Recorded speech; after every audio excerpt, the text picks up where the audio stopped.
Welcome to the Online Prosperity Show. I am Jon Goehring. I'm going to be the next guest, and I'm super excited for this conversation with Prosper, where we dive into the ins and outs of the radio industry, what I do at StoryTrust Media, where I'm the founder and I work with podcasters and content creators to help tell their stories and build their audience's trust.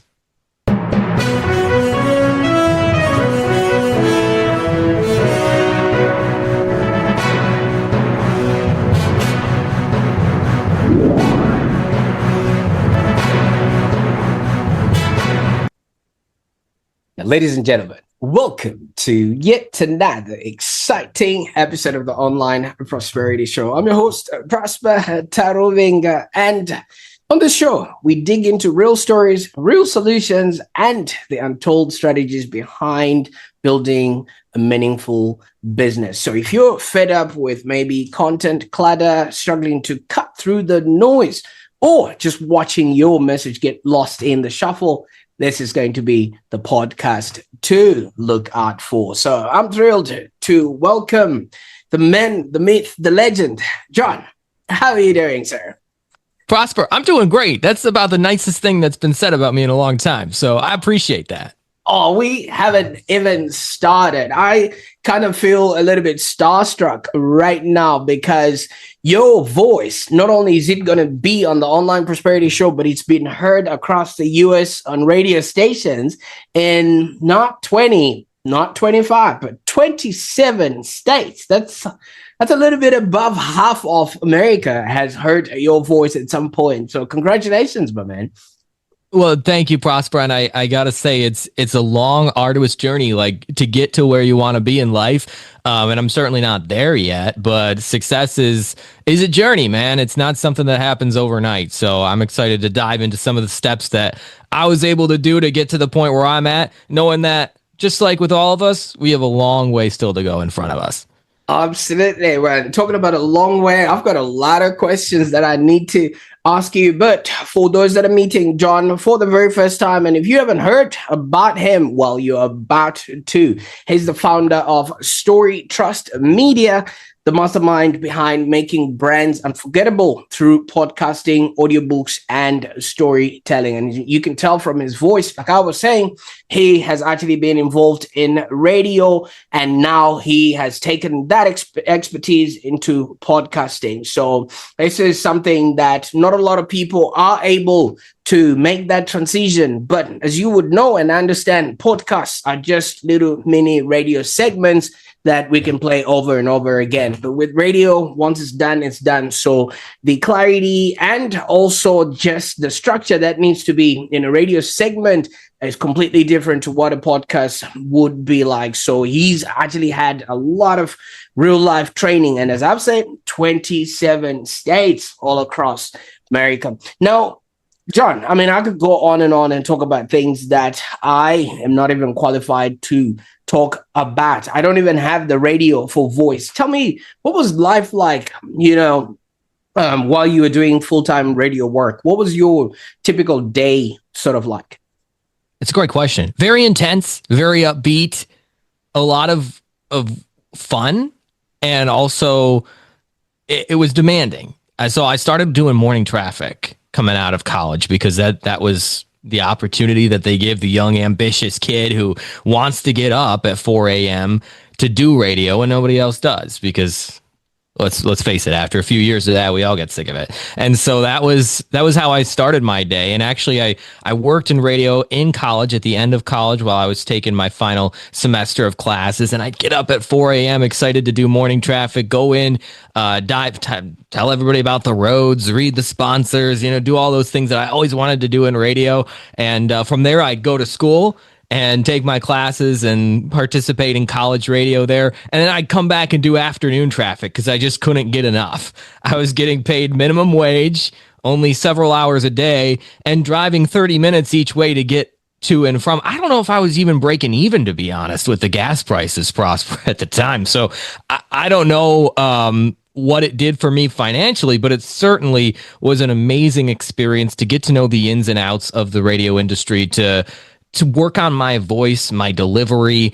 That was all so important. And as a college kid, I'm not going to lie, it stroked my ego just a little bit when a couple of the professors are like, "You're John. You're the traffic guy on Warm 101.3." And I'm like, "Yep, that's me." And I was still in college. So that was exciting, man. But I do have to say that that was just the beginning, and there was a lot to learn from there. And I was totally in over my head, but loving every minute of it. Oh, absolutely. And thank you so much for opening us up with that. Now, John, you said you used to drive 30 minutes each way. So while you're driving, did you get even tempted to start, reporting on the roads that you were on at that particular time?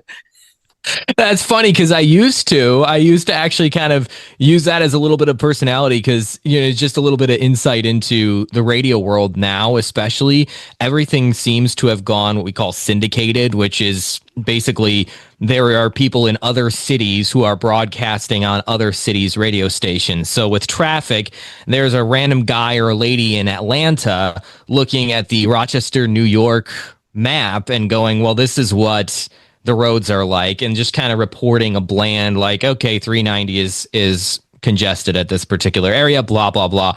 Read the sponsor about Roto Rooter or the local plumber or whatever, and get on with your day. But what we found at our radio stations is that local still matters, and so injecting a little bit of that personality, and you don't want to go off on a long trail, but saying, oh hey, I was on 390 earlier and noticed the construction over there off the left lane, saying the things that people are really seeing while they're on the road versus what somebody sees on a traffic map on Google Maps in Atlanta, it makes all the difference. And that's what I learned from radio, is that building trust with your audience is the most important thing. And the way you do that is you put yourself in their shoes. And me driving those 30 minutes actually kind of served as a way for me to study for those reports that happen later in the day. Absolutely. So you actually broke even because you had free study time. That's so right. that you would actually look better, on the radio station and things of that nature. But obviously, some people grow up to want to be a fireman, a policeman, or an astronaut. Why radio for you? I love telling stories.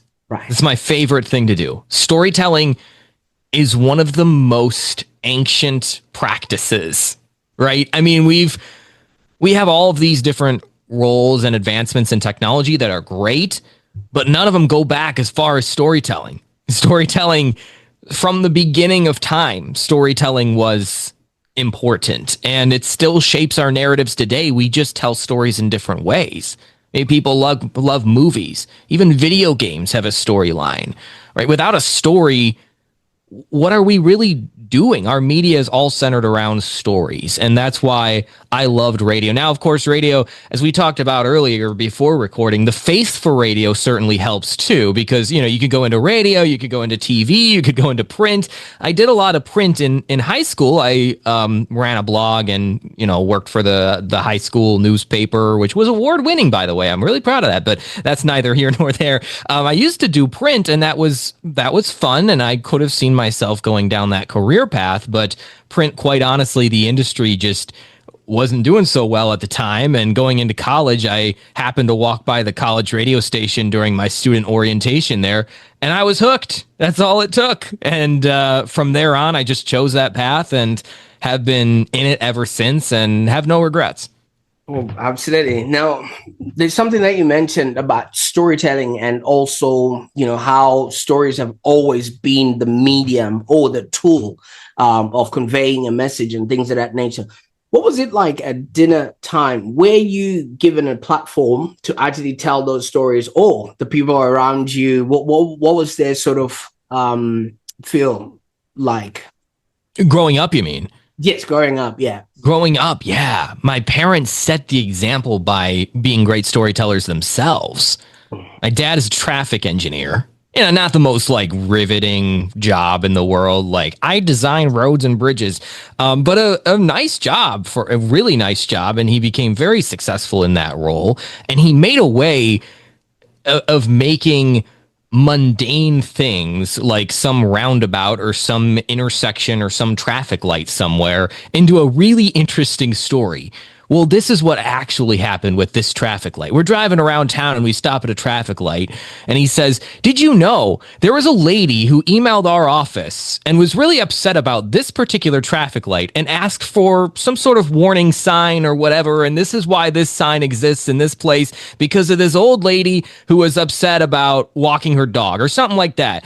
And as a little kid, of course, I would roll my eyes and go, okay, Dad, nobody cares. But growing up, I realized that was the power of storytelling. I mean, it's one thing to be good at your job. It's another thing to actually be a powerful storyteller while doing your job. So that's one thing I learned by example through osmosis. And then just my parents encouraging me to tell stories too. Like, how was your day? Tell me about your day. Not just, what happened from start to finish, but how did that make you feel? And so storytelling growing up was a big part of my development. Absolutely. You know what that just made me think of?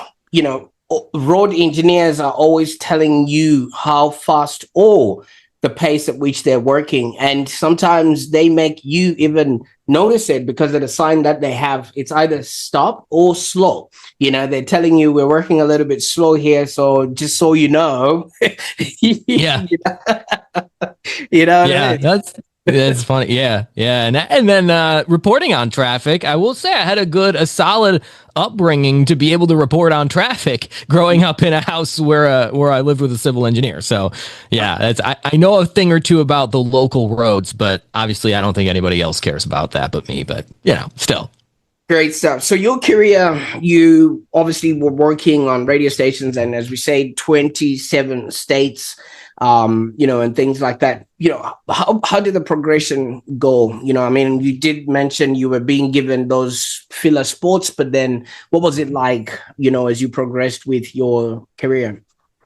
Yeah, well, two things that I really had a passion for, that I grew passionate about in college. And the one thing was storytelling, which, like we said, those roots were all throughout, but they really sprouted while I was in college. And I realized the power of stories in so many different ways. And then the other thing was an entrepreneurial mindset. And that was something that, after reading some books and learning a little bit about what it takes to be an entrepreneur and understanding that it's a whole different mindset, right? I mean, entrepreneurs just think differently. And that inspired me to, while I was working in radio, try to find other entrepreneurial opportunities that existed. Turns out in radio, especially whether it's unfortunate or fortunate, sometimes the best limitations are also the best opportunities. And with a lot of radio jobs being cut, there was a need for a lot of outsourcing.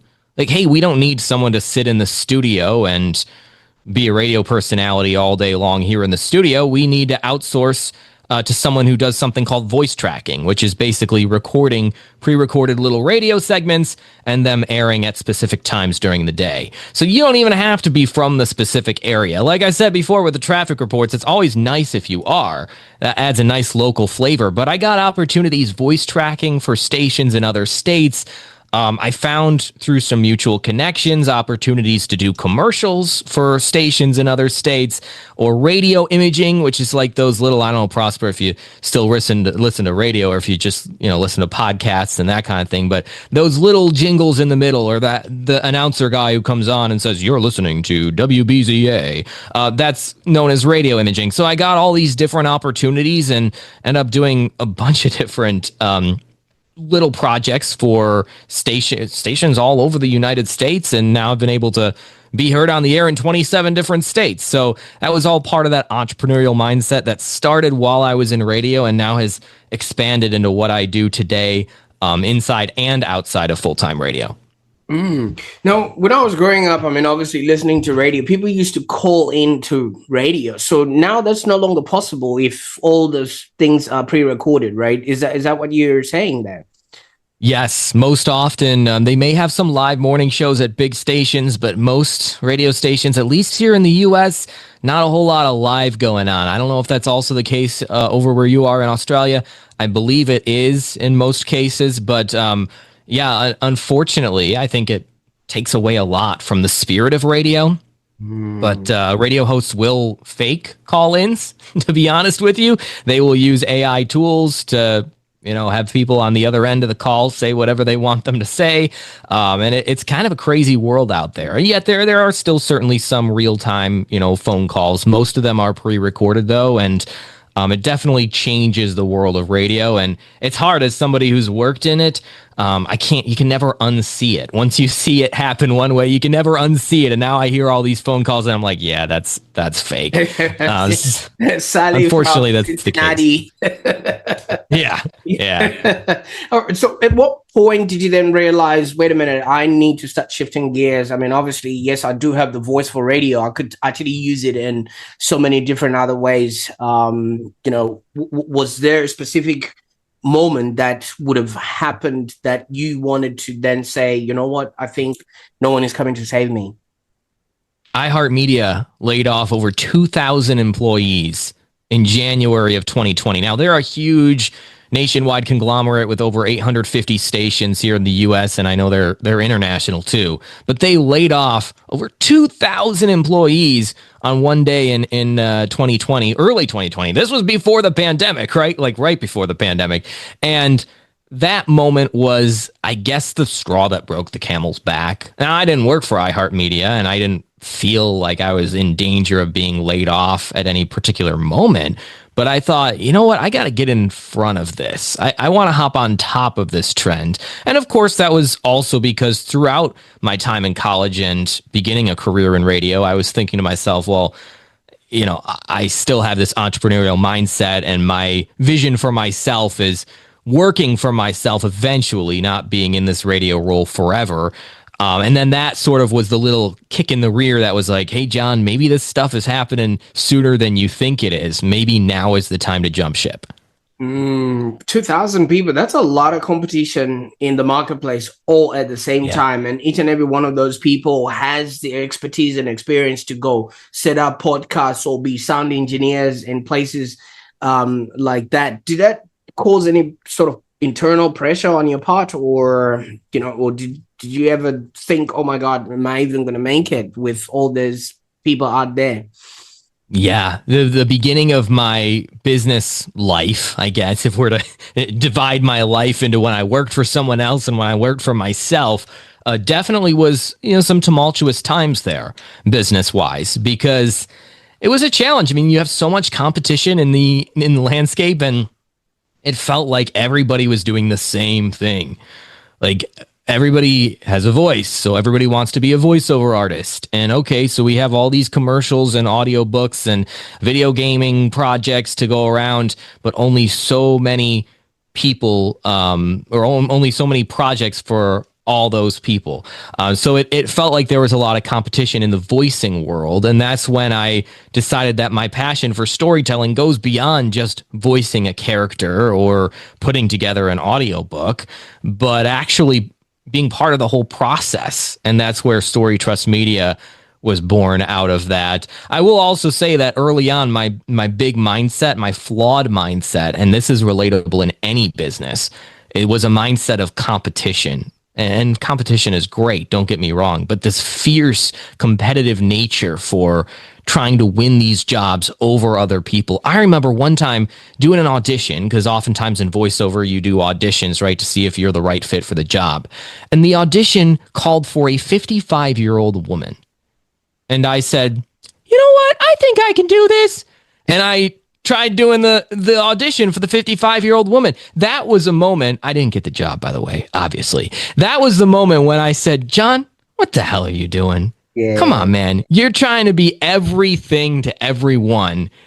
And that was that competitive mindset. It was a scarcity mindset. There's only so much to go around. I have to grab onto everything that I can, even if it's taking away opportunities or trying to take away opportunities from other people who are much more qualified than me. So it was changing that competitive mindset into one of growth, one of abundance. One of Carol Dweck has a great book about this, by the way, called Mindset. One of abundance that was all about, hey, how can I collaborate with people, including 55-year-old women who might be better for some of these roles, and we all win. So that business mindset changed everything for me, because early on, you're right, with all that competition was a huge struggle.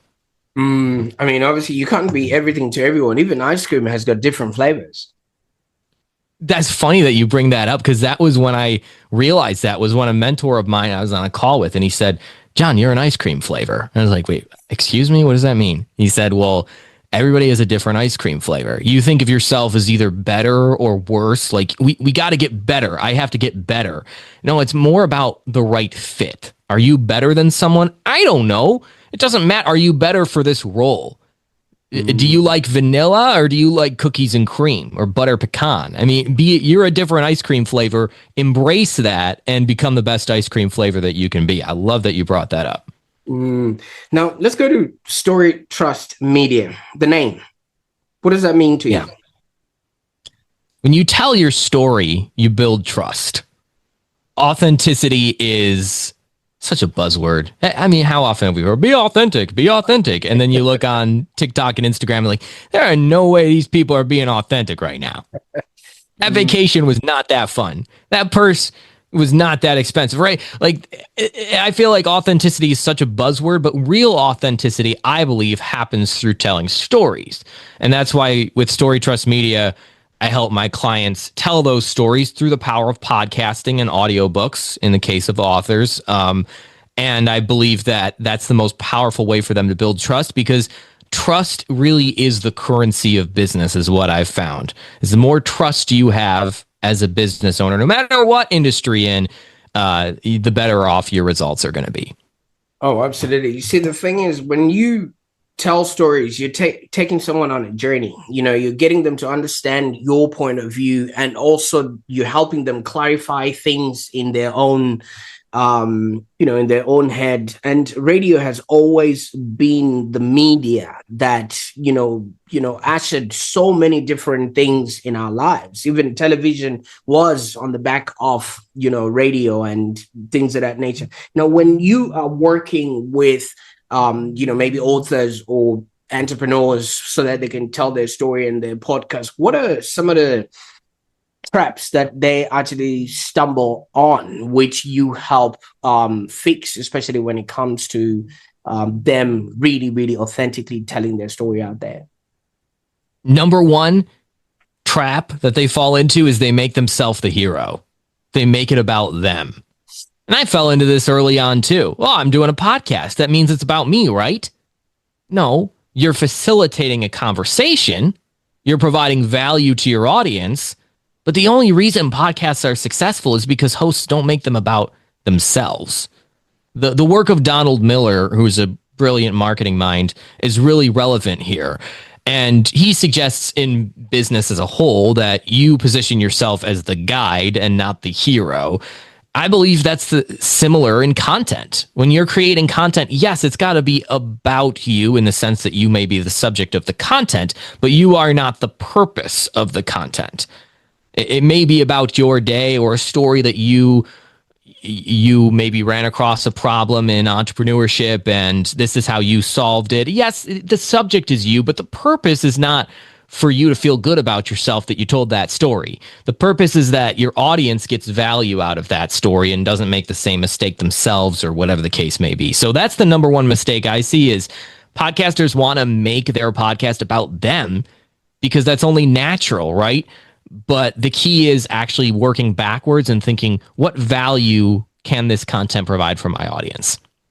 Absolutely. You know what I like about that? Let's just tie that back to your radio, your traffic report days, because when you're giving that traffic report, it's not for you, the person who's giving the report. You're giving it for the driver to be able to navigate traffic, telling them of whatever hazards that are there. And then they feel empowered to follow your directions, knowing what's ahead of them, instead of them having to come into some sort of congestion or a pylon that they didn't know existed. I mean, I don't know how you feel about that sort of, overlook, because if people don't understand that, that's the reason why a lot of podcasts don't actually make it, past 3 or 4 episodes. Because once you're done talking about yourself, then what? What's next? What's left for you to keep perpetuating that podcast? That's a really good point, because oftentimes we see that, right? It's like, well, I've told all my stories. All the tricks that are up my sleeve are gone. Now what, right? It's like, well, the audience didn't click on this podcast to get to know you, to learn more about you because you're that fascinating of an individual. No, they clicked on your podcast because it provides a problem, or it provides a solution to the problem that you're facing, right? And even if that's entertainment, right? People, well, what about the comedians out there? Like, people are buying them, right? They care about their stories more so, but deeper beneath that, why do people seek out comedy? Is it an escape from their lives?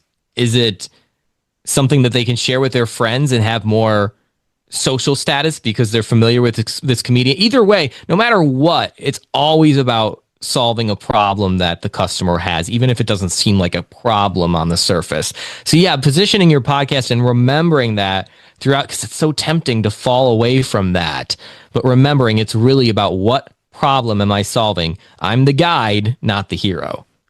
Absolutely. I like that. I like that a lot. And it also helps you. Part of the thing that you help people is clarity, sharpening your message so your audience instantly understands your value. Can you just maybe walk us through what that, what that actually means and how you help people with that?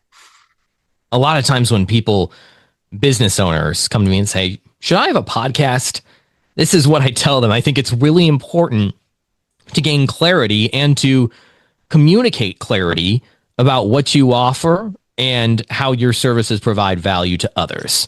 So I had a coach come to me and ask me whether or not podcasting was the right thing. He's a coach in the HR industry, of all places. And I don't know anything about HR. All I know is that you don't want to go to the HR office, right? It usually doesn't mean good things. But I realized that a lot of people are like me. They didn't really understand, what is HR and what do you do as a coaching HR professionals? Like, what does that even mean? And so we work together to create clarity through podcasting. So the formula that I like to tell people that I believe is creating content is 4 words. It starts with content, which creates clarity, which builds trust, which drives results. So it's content, clarity, trust, results. That's the process, right? You create content, and it doesn't have to be a podcast, but I've found podcasting, as you know, Prosper, is a great way to get your message out there and build authentic relationships through the content you create. And that creates clarity. Who are you? What do you do? Again, your podcast isn't all about you, but it does create that clarity because you're having those conversations that demystify some of those terms. Like in my client's case, what is an HR coach? I mean, nobody knows what that is, right? And then all of a sudden you build trust because you're having authentic conversations. And I believe trust drives results. And there's a lot of data that backs that up. So that's really the where clarity fits in that process.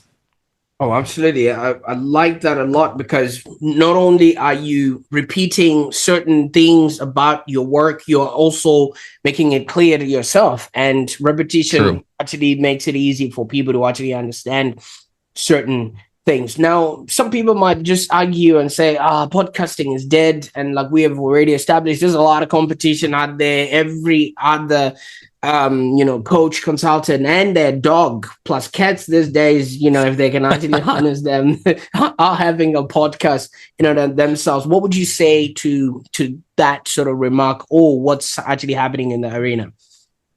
Well, there's 4.4 million podcasts as per the last data that I looked at. Might be more than that because there's more dogs and cats starting them every day, right? But how many of those podcasts actually produce consistent content? About 400,000 of them produce weekly episodes. Less than half have gotten past 10 episodes, which is amazing to me. So many people start podcasts and don't continue with them. There are a lot of RSS feeds out there because somebody had a grand idea for a podcast and they gave up after 3 episodes because only their mom and their dog listened.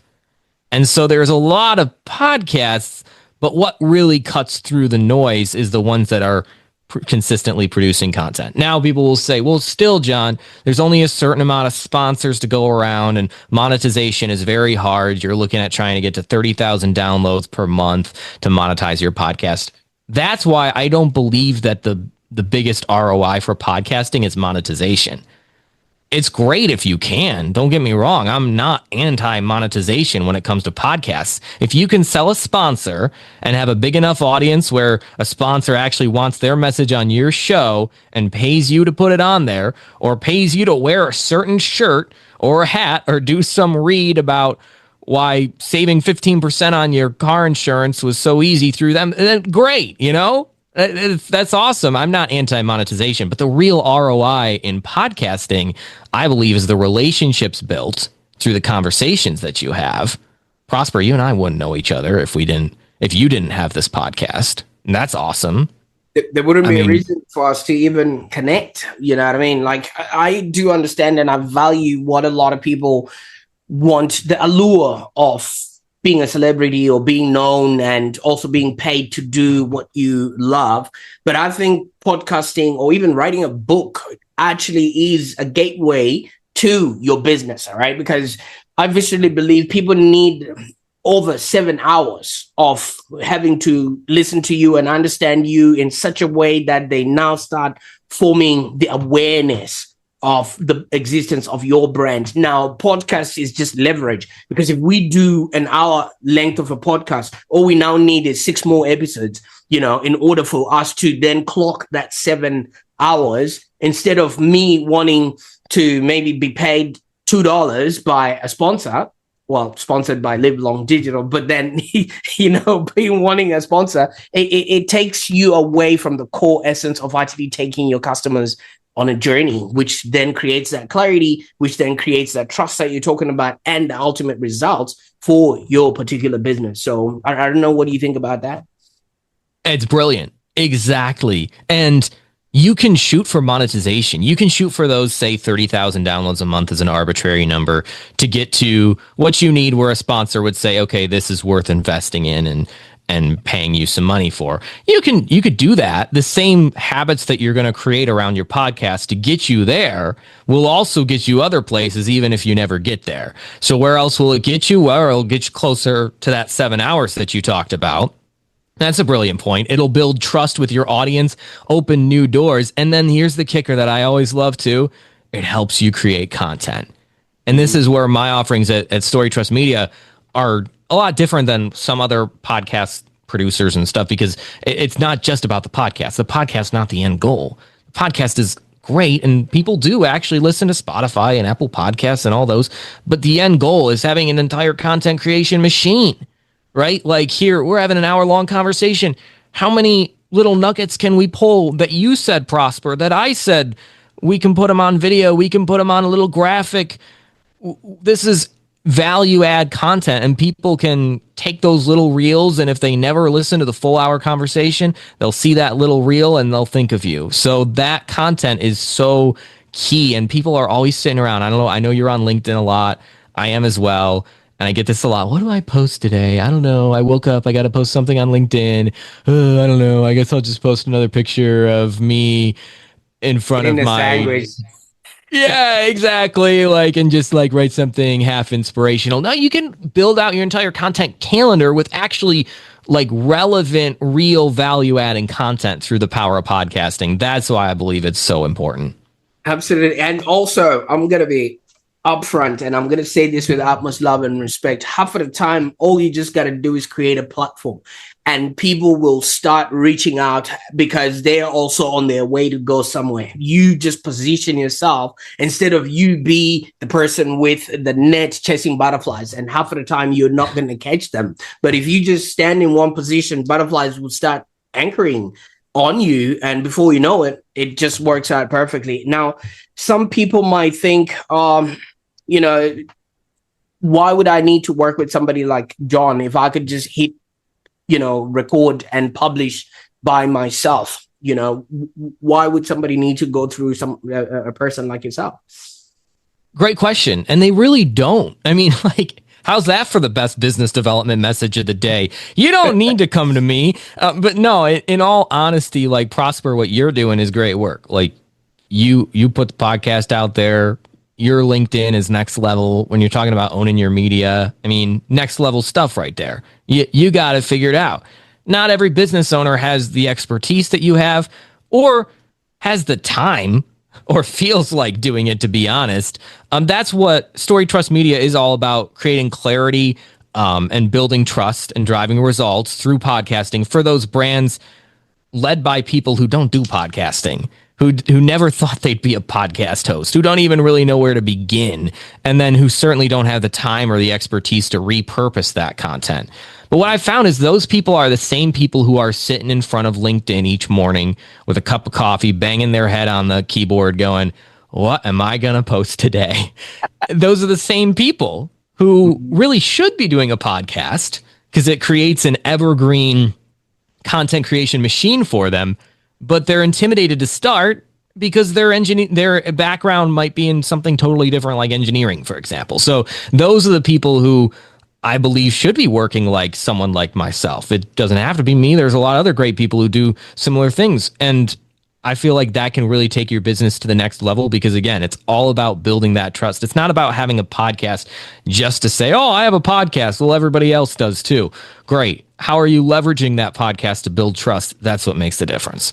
Absolutely. So how does it work then? Does somebody have to come into your studio, or can they work from anywhere in the world so that they can actually start recording, and putting this stuff out there through your work?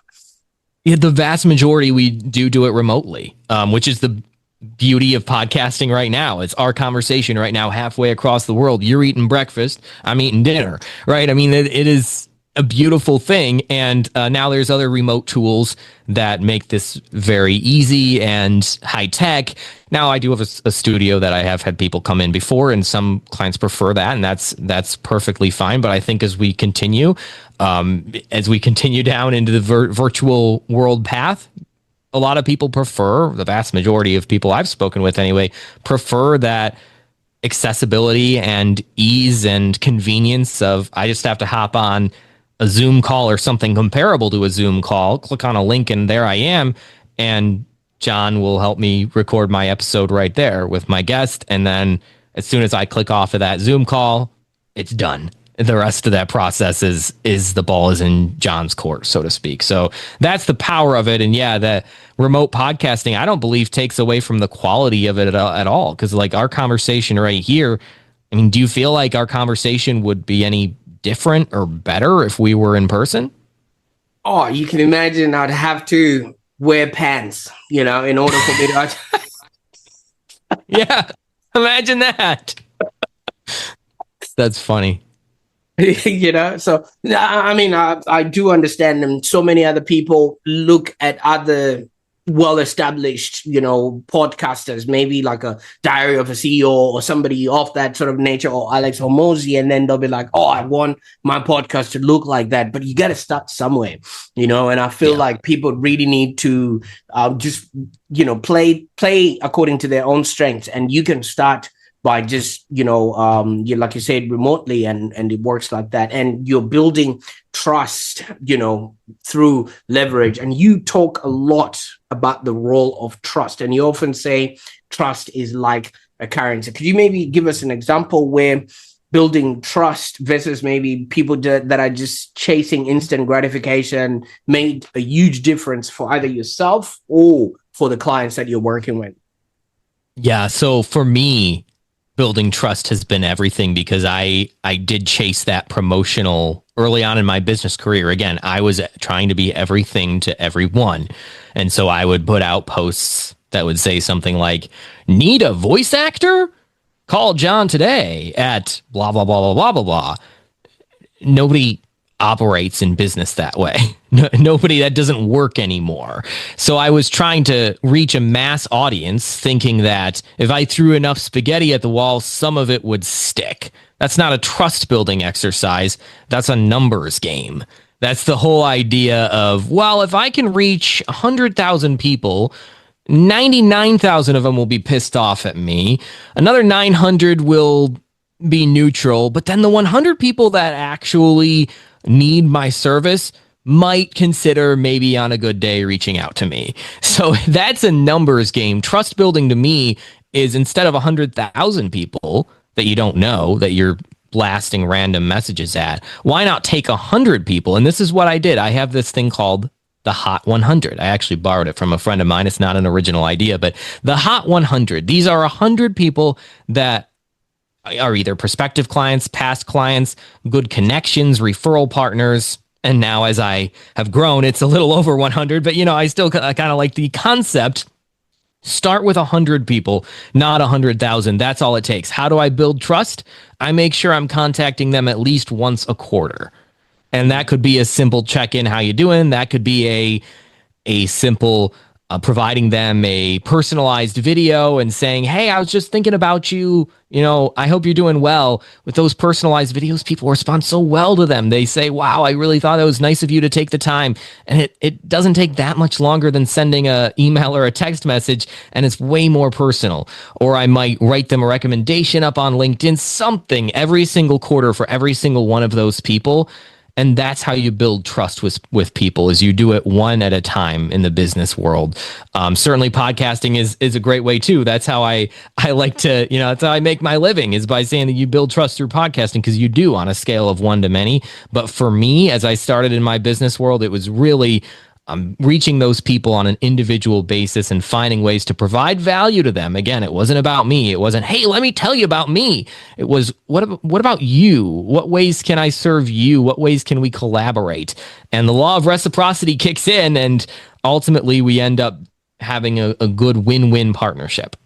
Oh, absolutely. And I quite like, how you play your game, because you coming onto the podcast, you send me a personalized video, and half of the time I just respond back to people, yeah, figure it out with the link, and then find your way to me somehow. But you took your time, and yeah, that was pretty cool. And automatically you earn trust. And what that also did was, every time I would see you in my newsfeed, I'd pay attention. You know what I mean? I'm like, this guy is actually making time and things of that nature. Whereas other people just blend into the newsfeed, and it just doesn't work like that. So now, if somebody is keen on maybe finding out what StoryTrust Media can do for them, or just checking out some of the work that you've done or put out there, what would be the best way for them to get a hold of you, or where can they go on the internet?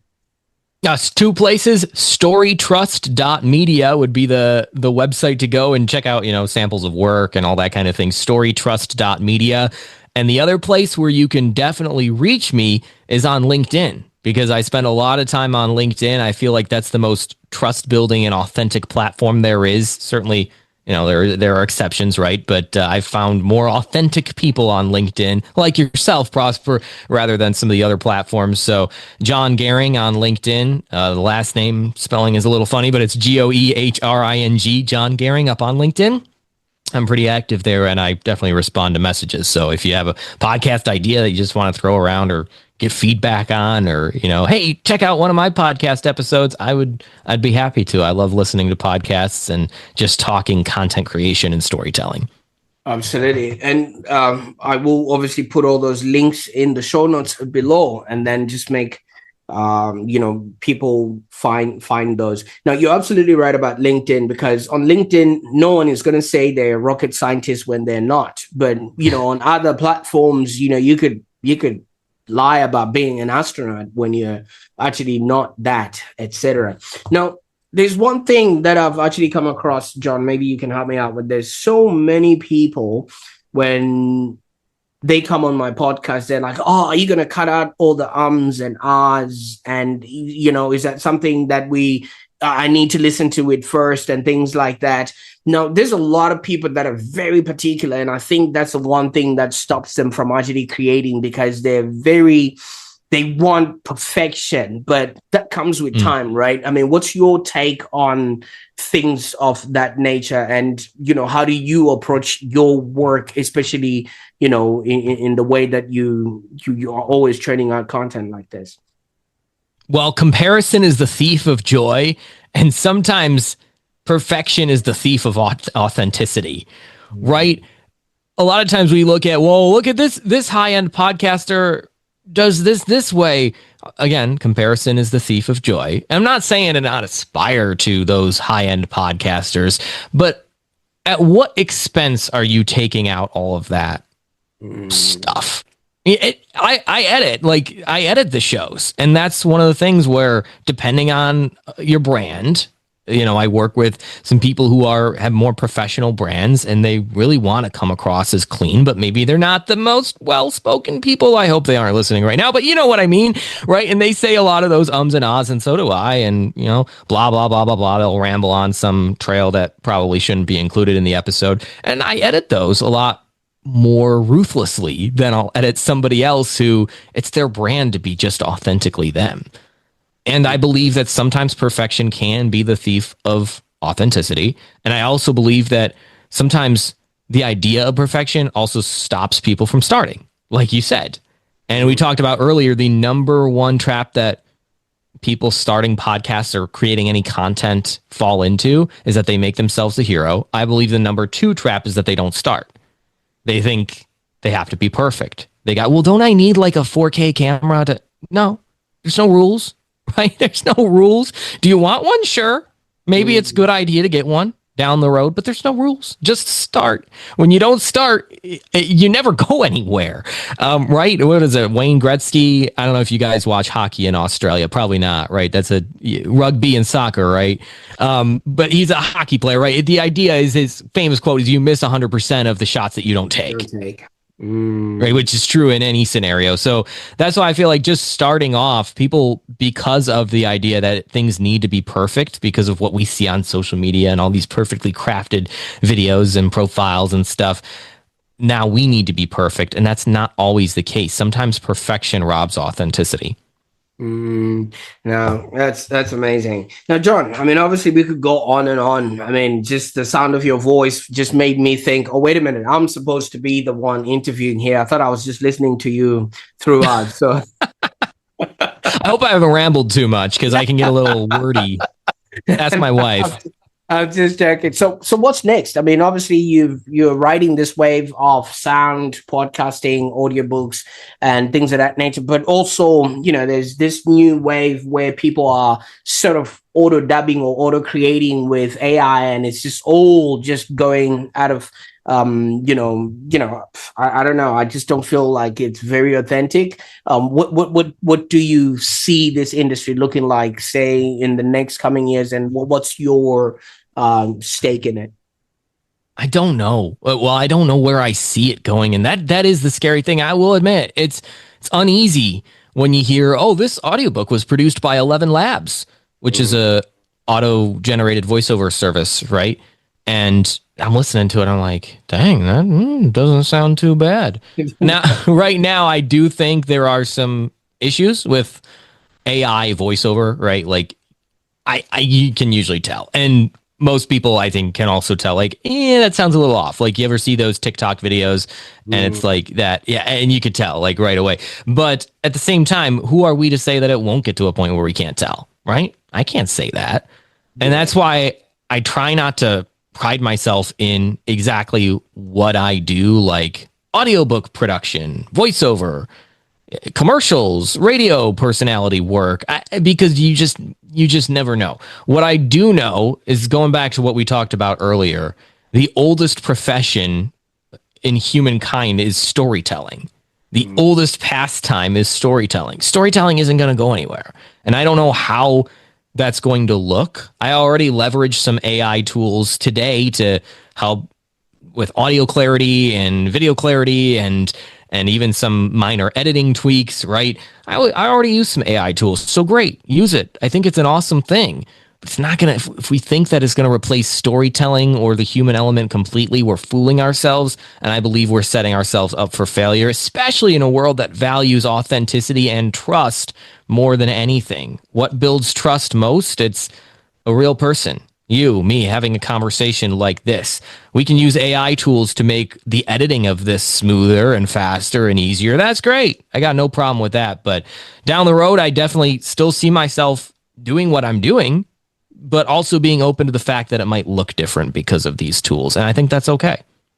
Absolutely. And I really appreciate your stance on that, because it's also the things that we're exploring just to see, what's next, what's on the frontier. But as we have established, if you utilize the podcast not as the end goal or the price, but the actual entry point into your business, it actually really makes life a whole lot easier. Now, Jon, I can't thank you enough for the time that you spent on the show today. I mean, thank you so much for sharing your journey, your vulnerabilities, and also the lessons that you've distilled along the way. And I genuinely believe our listeners today not only heard voice of radio, but also parts of themselves in your journey and your story. And I can't wait to see what people are going to do with this information. Prosper, thank you so much for having me on. I love your platform. Everything you're talking about with Own Your Media is revolutionary, next level stuff. Everybody should definitely check out your work. Thank you again for having me on, man. This was such a fun conversation.